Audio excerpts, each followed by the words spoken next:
I felt low, very low, the night I set out searching for the girl with the strange hazel eyes.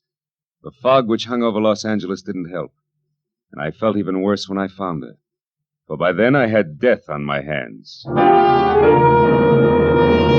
From the pen of Raymond Chandler, outstanding author of crime fiction, comes his most famous character as CBS presents The Adventures of Philip Marlowe.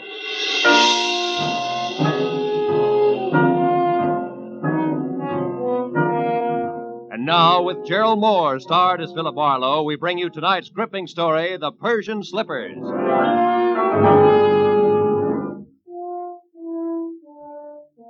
One of those thin, chilly fogs had sneaked in from the Pacific and had hung vaguely to the streetlights along the Sunset Strip.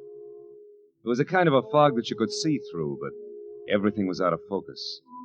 Made you start wondering what you were going to do when you were 90 and you were all alone. I'd have liked to have spent the night in a room full of noisy extroverts playing charades. But instead, I had to eat a quick dinner and drive up into the secluded Hollywood Hills to meet a guy. A guy who had nothing but trouble on his mind. When I pushed the buzzer, I had the feeling of wishing I was someplace else. Carl Delaney himself opened the door. He was grim and brusque and to the point. Marlowe? That's right. Come in, Marlowe. I appreciate this. You're coming up here after business hours, I mean. I wouldn't have asked except, well, perhaps I waited too long as it is. Sit down. Thanks. Waited too long for what, Mr. Delaney? 36 hours ago, my wife disappeared. Marlowe, you've got to find her for me. Find her just as fast as you can. Wait a minute. Disappeared, you said. Would you mind playing that part back a little slower? Norma simply walked out that door, got in her car, and drove off to get hold of herself, as she always does when we've quarreled. And always before, she's come back in an hour or so. This time she simply didn't come back, is that it? Look, Mr. Delaney, I could... You'd better let me finish before you do anything. Lately, my wife has been brooding over something serious that she refused to discuss. I've caught her crying several times, and she's not a woman given to tears. Marlowe, I'm sure that unless we move fast, when we do find her, we're going to find her dead. Suicide? Yeah.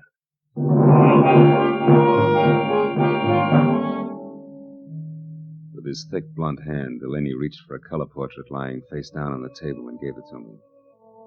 I looked and saw the face of a dream. A beautiful dream with strange hazel eyes and soft black hair. I felt Delaney watching me as I glanced up in time to catch the fading end of a very ugly expression on his face. I handed the picture back to him, and he laid it on the table again, face down. Then he took me upstairs to Norma's room. It was a nice, frilly room, typically haunted by elusive, sweet smells. There was only one incongruous note. What was the horoscope doing on her desk? From the looks of her picture, I knew that Norma was attractive enough that she didn't need to look to the stars for a future. A horoscope? Yeah, you know how women are. Marlowe, will you find her for me? Well, I'll try. My rate is $25 a day plus expenses. And remember, you hired me to find her, not bring her back. Fair enough. You just find her. I'll be satisfied. I'll need a starting point. Are there any phone calls or letters or anything that might be a lead? What about friends? We have no close friends. Norma always stayed to herself. Wait, there was a phone call yesterday from, Madame Jeanette, I think it was. Who's that, a dressmaker? I haven't any idea. She wanted to speak to Mrs. Delaney. I told her Norma was out, and she asked that my wife call her when she got back. That's all there was to it. Anything else you can tell me? No. No, it's not much to go on. I'll see what I can do, Mr. Delaney. I'll be here all night, Marlowe. Call me if you need anything. Yeah, I'll do that. Good night. I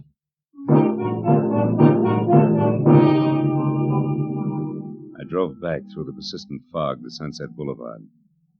It was 9:30. I knew it was going to be like tracking a hummingbird through the petrified forest by the bent twigs, but I got a classified directory and I started digging. I checked the hairdressers, the manicurists, and the milliners, and I was just about to start on the interior decorators when I remembered the horoscope on Norma's desk. I quickly turned to the personal consultants. Yeah, there it was. Madame Jeanette. Her establishment, located in the dubious neighborhood south of Olvera Street, turned out to be a tacky cottage set back next to an alley. It was as dark inside as out. I was pounding on the door like a vampire at sunrise when a newsboy came up the path. Looking for Madame Jeanette? Yeah, you know her? Sure, she tells fortunes. Says I've got a great career line. You want to see it? Not right now, thanks. And I'll say for her that she's a sound sleeper. Maybe, but not so early as this.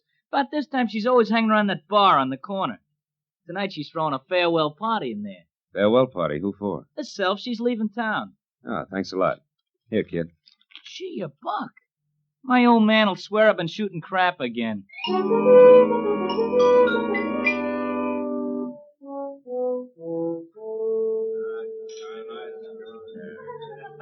Give me another one, Charlie. Not every night I say goodbye to my dear old neighborhood. Muscatel again, Jeanette? Yeah. Did I say dear old neighborhood, Charlie? I think you did, Jeanette. Must have had one too many then. Because of all the low, flea-bitten row of shacks I ever lived in, this is the new low. Aw, Jeanette, that's no way to talk. You hurt my feelings. Pinky, there ain't nothing like a little beer to soothe hurt feelings. Yeah, you said it. Jeanette, can I have another? Yeah. Charlie, give Pinky another. This is his last. The last? I thought you said it was a farewell party. You with all your dough. This dough's to get me out of this rat trap of a town, see? It's the last I want to see it of it in all my life, see? Yeah, Another we see. muscatel, Charlie. Hold on a minute, Jeanette. Hey, what'll it be, mister? Something just a bit drier than muscatel. Say scotch? It's on me, mister. It's my party. Well, this is indeed a pleasure. You're the Madame Jeanette, aren't you? Yeah, why? You're all of 20 years younger than what I expected. Probably the life I lead. Hey, wait a minute. Why should you be expecting anything about me? I don't know you. Perhaps not, but I know you. From where? Oh, you're more famous than you think. Your reputation has spread far beyond Olvera Street. In fact, it's gone up as far as the Sunset Strip, Madame Jeanette. No kidding. How would you kid a fortune teller? Don't you know all, see all, and tell all? Well, And judging from that Spanish shawl, your Hungarian skirt, and those embroidered Persian slippers, I'm beginning to think your fame is not only local, but international. say, you're beginning to make me feel like I shouldn't be giving up this racket after all. Giving up fortune telling? No. Yeah. I'm leaving town on the midnight train. Gonna spread my talents all over the East, and I'm not coming back. Don't tell me your crystal ball has laid a golden egg. So to speak, yeah. I come into some lettuce. Suddenly. That's always nice. Well, I guess it means you won't be interested in the few paltry dollars I'd intended to spend with you. Hey, can I have another beer, Jeanette? Shut up, Pinky Blow! Ah, just a... Traveling lady can always use a little extra moolah. What was it you wanted, Bud? I'm looking for someone. Norma Delaney. Norma I'm afraid I don't know anybody by that name. I'm afraid you do. What's your angle? Who are you, anyway? I'm Philip Marlowe, private detective. Some private dick you must be to have to resort to fortune tellers. Come on, Jeanette. Look into your crystal muscatel. See if you can spot Norma Delaney. I told you once. I don't know the dame. Now blow. Just a minute, Doc Eyes. Hey, Charlie. Yeah? This bird's crabbing my party. What kind of a joint is this, anyway? Lady can't sit here and have a farewell party without being insulted by every jerk that drops in. Well, mister, I haven't finished my drink yet. you got pockets, ain't you? Just pour the drink into one of them and take it along. You ain't finishing it here. Charlie reached under the bar for his pick handle, so I left without pursuing the subject further. But I knew Jeanette was lying, right in her purple lipstick about Norma. I walked back to my car, lit a cigarette, and spent a few precious minutes trying to decide whether or not to break into her place and snoop. Then I caught the shadow of a figure slipping up on me from behind. I turned. Wait, don't swing. Now, don't swing. It's only me, Pinky. I was in the bar when you was talking to the madam. That tightwad, Jeanette. Yeah, I saw you, so? She did something the minute you left. I figured you might like to know what it was. It all depends. Well, I thought it might be worth something to you, like a saw, maybe. Come on, you! No, Spill it! Wait a minute! Spill it! Wait! If it's any good at all, it's worth a $5 or no more. All right. She made a phone call. Who to? What'd she say? Nothing. Just some swear words in Spanish. The line was busy. But I kept my eyes open, and I got the number. All right, let's have it. If you can still remember it. Oh, I can remember easy. 5 first, huh? Here. Thanks. The number was Crenshaw, 1929. But you get it? Like the year of the big crash.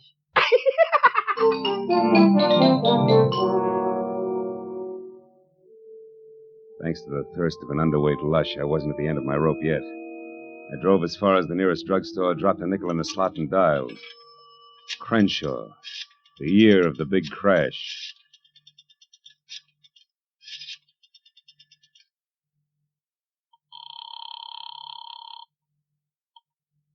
Hello? Hello, let me speak to Norma Delaney, please. I'm afraid you must have the wrong number. Look, you, I'm trying to locate Mrs. Delaney. I suggest you help me. How did you get this number? From a client, Mr. Carl Delaney. But that's impossible. Let's stop sparring. We can save each other a lot of wear and tear if we get together and talk this over. Maybe you're right. Yes, that sounds sensible. I'm at the Beechwood Apartments, number 4. Check. I'll be right out.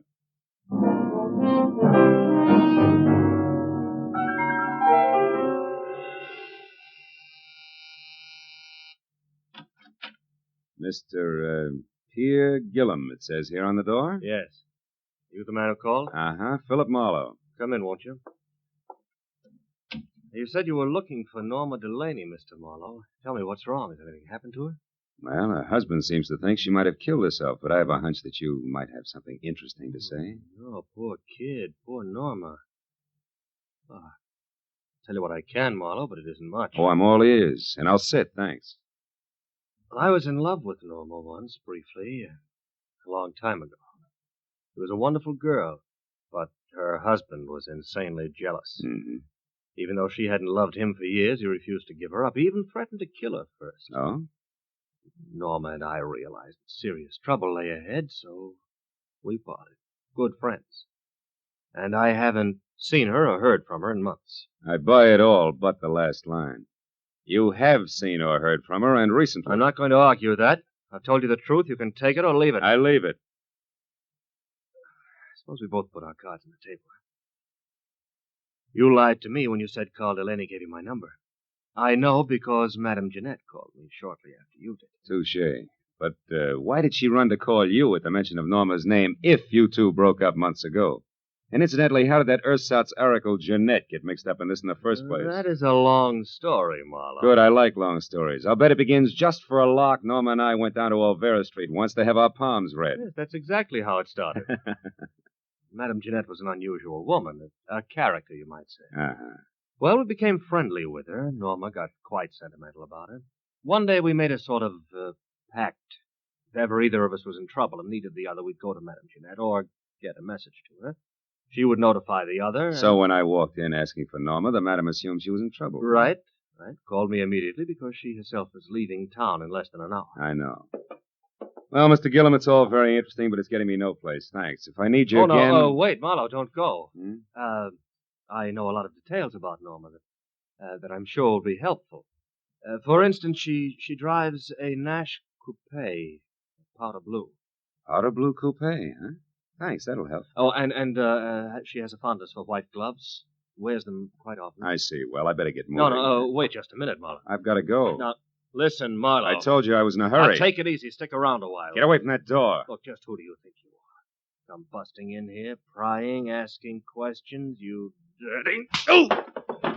You asked for it, Gillum. Oh! You got a left, too, huh? So have I, brother. I left Gillum sprawled all over his coffee table, as limp as a 5-cent salad. Outside, I glanced at my watch. Madame Jeanette's train left in 40 minutes. I ran through $22 worth of red lights, getting down to a cottage because I was sure Gillum's attempted stall was tied in with a departure, but I couldn't figure out why. That is, I couldn't until I switched out my lights and coasted to a stop in front of her place. Then I saw it. Half hidden in the shadows back of the house sat a powder blue coupe. I got up on the porch close to the front door and listened. Jeanette was talking to a woman. I couldn't catch what they were saying, but one thing was certain. The woman was Norma Delaney. All at once I realized the talk had stopped. That was my cue. I shoved open the door and went in. Jeanette sat at a table alone, facing me. Well, Mr. Marlowe, you've returned. What is it this time? I'd like my fortune told. Yeah? Now listen close, Gumshoe. I'll make this a short and snappy reading because I'm catching a train in 15 minutes. There's a woman very close to you. In fact, she's right behind you, sucker! What? Oh!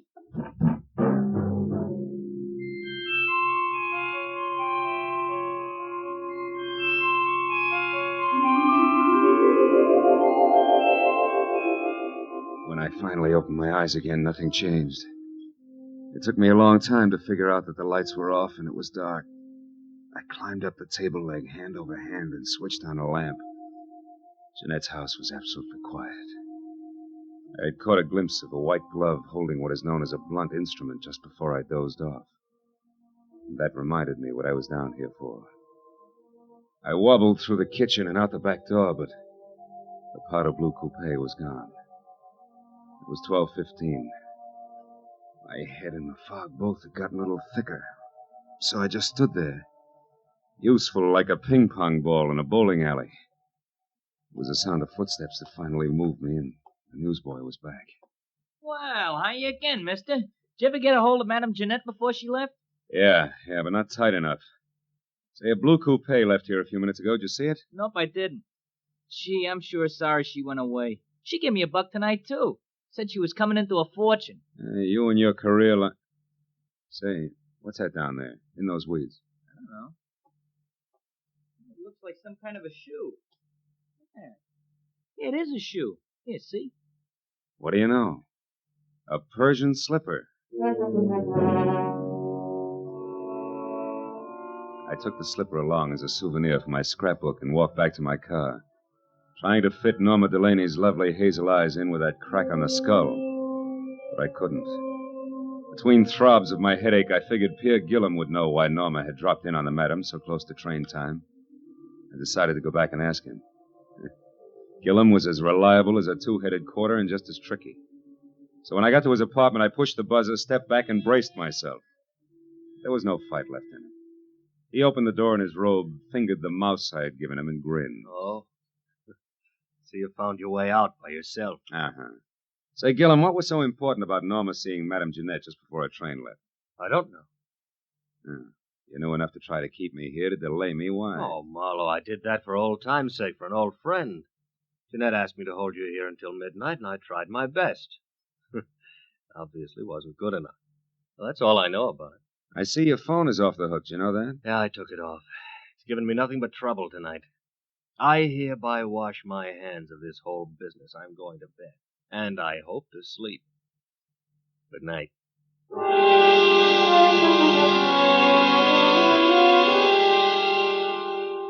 I envied him and left to call my client, Carl Delaney. He said he'd be in all night, but the phone kept ringing and ringing, and no one answered. I suddenly got a very creepy feeling. 20 minutes later, I pulled to a stop at that small but elegant house. The lights were on, and I saw the powder blue coupe in the garage next to Carl's big black sedan. I ran up the steps. The front door was ajar, so I went in. I found Carl Delaney in front of the fireplace, face down on the floor, dead.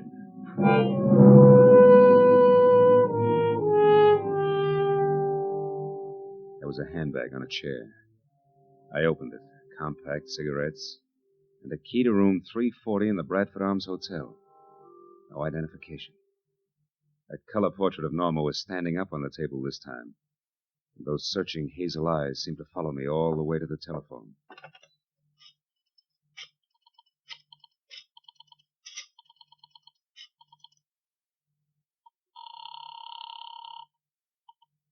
Lieutenant Ibarra speaking. Bill Marlowe, Ibarra. There's a dead one at 1077 Hollycrest Road, named Carl Delaney, murdered. I'll be right out.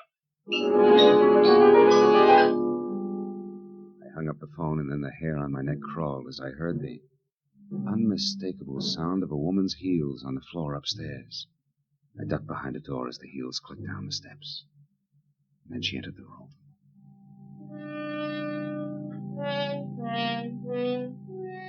Norma Delaney was lovely. As lovely as a picture. She moved calmly and deliberately, put a note on the table, picked up the handbag, and then turned to face the door I was hiding behind. You can come out now, Mr. Marlowe. Hello, Mrs. Delaney. You can call me Norma now. And if you're thinking of using your gun, Perhaps you'll be good enough to read this note first. Here. To whom it may concern. I, Norma Delaney, purposely and with premeditation, shot and killed my husband, Carl.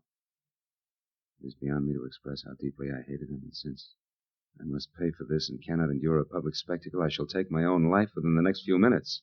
Now look, Norma, no guns. Easy, Marlowe. I'll kill you if necessary. But it would be so pointless now. I'm free at last, and I want to spend the little time left to me in my own way. Norma, if you'll listen to me Stay for just back. a minute. Tonight I made my only friend, Madame Jeanette, happy. And I killed a man who needed killing. Something good, something bad. So I'm quitting, even up. What do you propose to do with me? You mustn't try to stop me, Marlowe. See that closet? Mm-hmm. Get inside. And careful how you move your hands. Turn around to the wall. That's it. Marlowe, I'm sorry I had to hit you at Jeanette's tonight. Goodbye.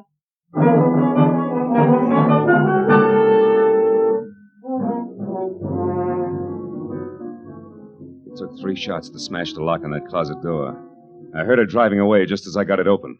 In spite of what she'd said, I couldn't let her kill herself. I ran outside to my car. One glance under the hood was all it took. There was nothing left of the wiring but loose ends.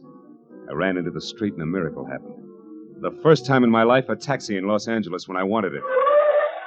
I'm sorry, fella. I'm going to call. Skip it. This is an emergency. Hey, wait a minute. You Police can't... business. A girl is driving up the road in a blue coupe. We got to catch her before she kills herself. Let's go.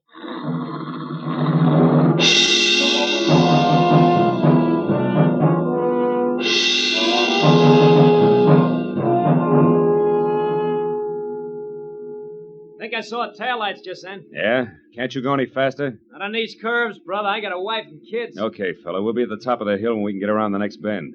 We should spot her then. Yeah, you can see the whole road down the other side. Here we are, mister. This is the top. But I don't see her. Where is she? Hey, wait a minute. Stop here. Turn off your motor. This is haywire. I don't get it. We were gaining on her, and now she just disappears. Hey, what's that? A motor. That side road we passed. That's it. Hey, look. Look!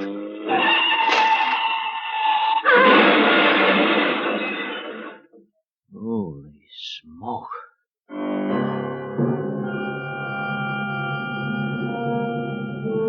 We both saw the awful sight for just an instant. A powder blue coupe with a woman crouched over the wheel. It shot out of that side road, crashed through the guardrail, and fell end over end down into the gorge. By the time we got to the hole in the fence, the wreck was an inferno. Oh, no use trying to get down there. The whole hillside will be on fire in another minute. I guess she pulled over here into this side road and waited for us to go by. And we did. Yeah, it's sandy here, too. So wonder she didn't get stuck. What's the matter? There's something buried here in the sand. One of her tires ran over it. What is it? Why, it's plenty, brother. Come on, turn that hack of yours around. Let's get off this mountain. I just found the answer to a lot of questions.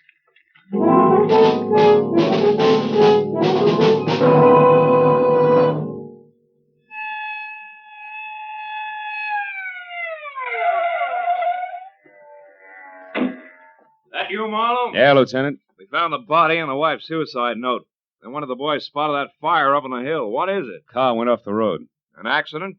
Or the suicide? Just a little of both, Ibarra, but we'll talk later. Right now, we got to go to the Bradford Arms Hotel on the double. And please, no siren.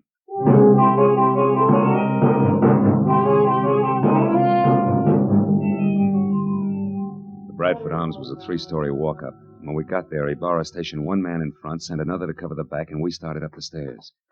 We had reached the 2nd floor when we saw him on the landing above. Gillum.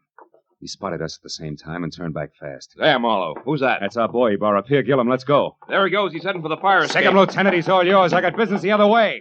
Hey, you stop or I shoot!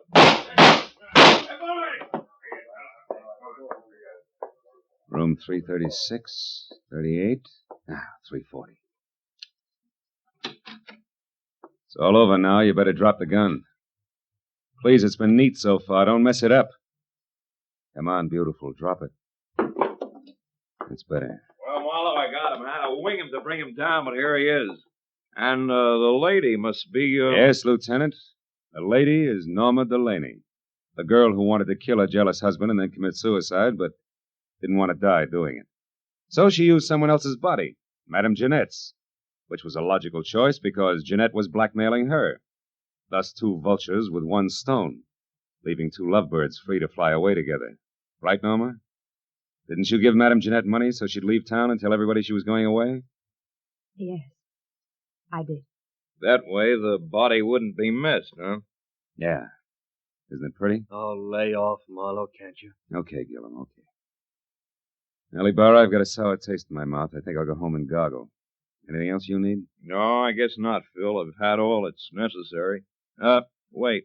Just one thing.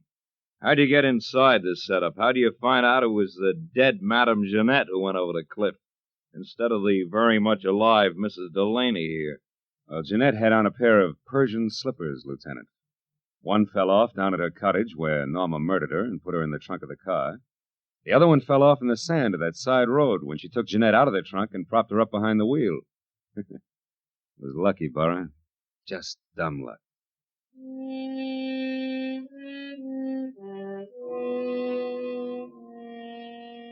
I took a walk later. A long walk. All by myself. Through that thin, empty fog in the dark, empty streets. A pair of hazel eyes and a pair of Persian slippers went round and round in my head. And for some reason, I kept thinking, a pair of Persian slippers has two soles and two heels. And it's hard to tell just exactly where the one becomes the other.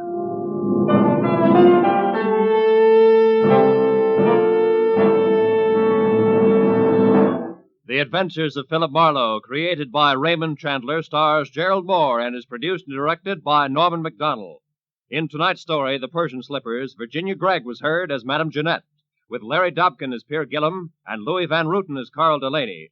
The additional players were Gene Bates as Norma Delaney, Gil Stratton Jr. as the newsboy, Frank Richards as the barkeep, and Tony Barrett as Pinky. Detective Lieutenant Ibarra was played by Jeff Corey. The special music was conceived and conducted by Ivan Ditmars.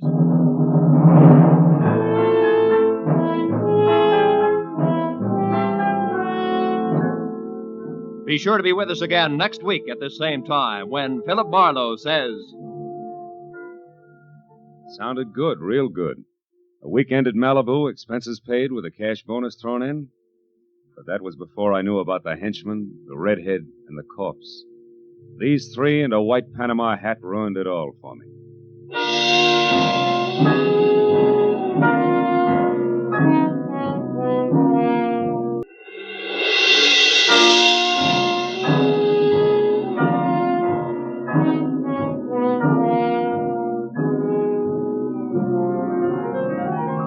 This is Roy Rowan speaking for CBS, the Columbia Broadcasting System.